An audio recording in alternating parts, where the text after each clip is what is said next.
Next.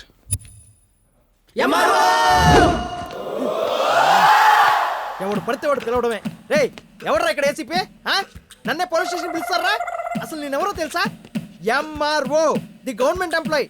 గుద్దితే సెల్ government employee అంటే respect లాగా పోతుంది జనాలకి. మనం దంచేస్తాడు నువ్వు ఊరుకో.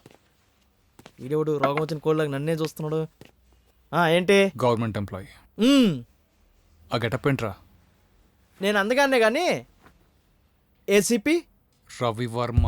ఓ రామ్ గోపాల్ వర్మ మీ క్యాస్టేనా? పంచి పడింది పేరు నాకు. పడింది ఎదవకు. పడిందాన్నే పంచ్ అంటారా ఎదవా?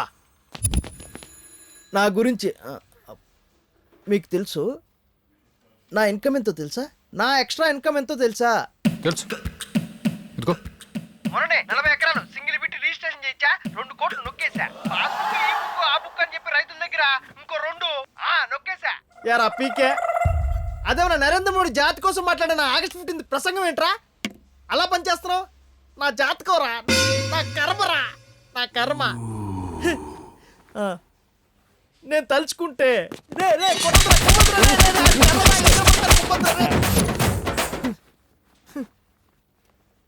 నేను సింహం లాంటోన్ని.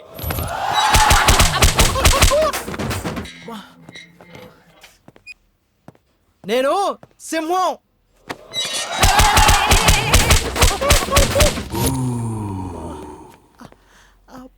తర్వాత బాధపడొచ్చు.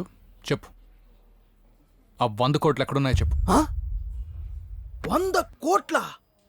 ఆ బ్యాగులో 100 కోట్లు ఉన్నాయా?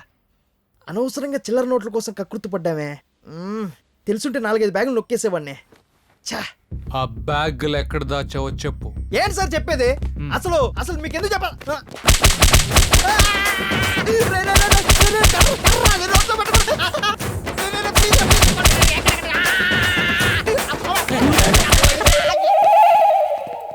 జ్యూస్ లాగేస్తారు కదరా సార్. మనము సామరస్యంగా మాట్లాడుకుందాం సార్. వాడు బ్యాగులు మాత్రమే ఇస్తాడు సార్. దాని తర్వాత నా మొహం మీద ఇలా ఇలా అంటూ మీరు చాలా అందంగా ఉంటారంటాడు సార్. నేను అందగానే, కానీ దాని తర్వాత ఏమవుతుందో నాకు అస్సలు అర్థం కాదు సార్. నాకు అర్థమైంది. నువ్వు వెళ్ళు. ఏం అర్థమైంది సార్? వాడు నేను హిప్నటైజ్ చేసి నీతో పని చేయించుకుంటున్నాడు. నేను వాడుకుంటున్నాడు. వాడుకున్నాడు? ఇంకా నేను ఇంకోలా వాడుకోలేదు. ఇప్పుడు అర్థమైంది.